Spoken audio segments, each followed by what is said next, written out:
This video will show you how to give a subcutaneous or sub-Q injection. Subcutaneous means below the skin. To give a subcutaneous injection, you stick a small needle into the fatty tissue just below the skin and inject the medicine there. Subcutaneous injections are used for all sorts of health problems, such as diabetes, anemia, and problems with blood clotting. The medicines used for subcutaneous injection are packaged in several different ways. Some medicines come in auto-injectors or pens, like this one. Auto-injectors already have the medicine loaded inside them. Others come in traditional syringes, pre-filled with medicine. And still others come in vials.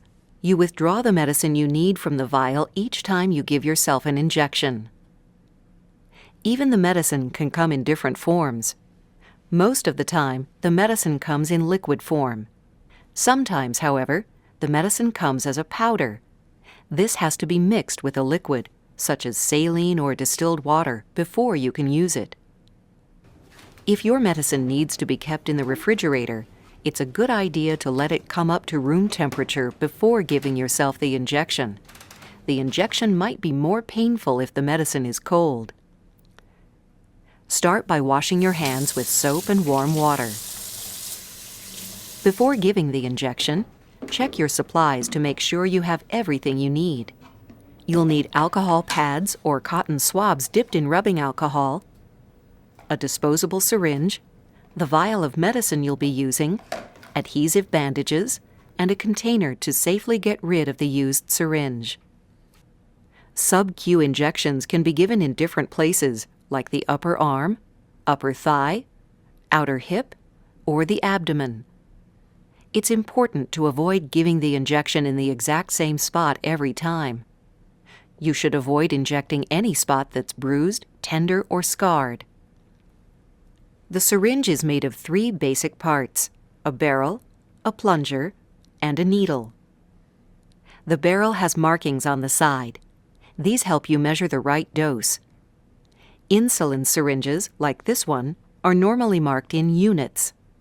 Other syringes may be marked in milliliters. Your doctor, nurse, or pharmacist will show you how to use the markings on the syringe you have. Check the expiration date on your medicine. If you have a new vial, it may come with a plastic cap. Pop that off first. Then wipe the top of the vial with an alcohol pad or swab and let it dry for a few seconds. Next, take the cap off the plunger. Now draw air into the syringe by pulling the plunger back to the prescribed unit mark. Then very carefully uncap the syringe and set the cap aside. Now stick the needle through the top of the vial. Flip the needle and vial over and inject the air into the vial by slowly pushing the plunger all the way in. Now slowly pull the plunger back down to the prescribed unit mark. Make sure the needle is under the surface of the medicine. If you notice any large air bubbles in the barrel of the syringe, you need to remove them.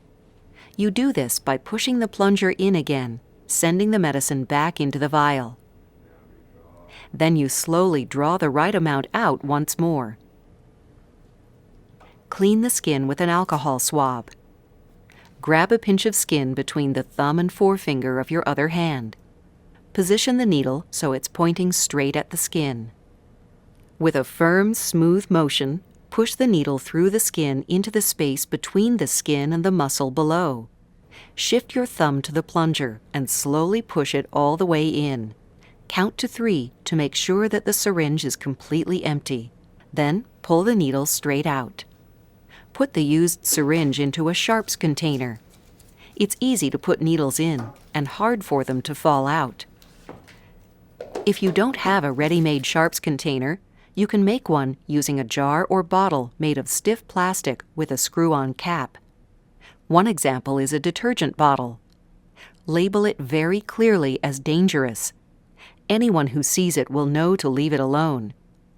You should keep the container in a safe place, out of reach of children and pets. If your medicine needs to be refrigerated, be sure to put it back in the refrigerator. Everything else can be thrown out normally. Subcutaneous injections may seem scary. But as you've just seen, you only need to follow a few simple steps.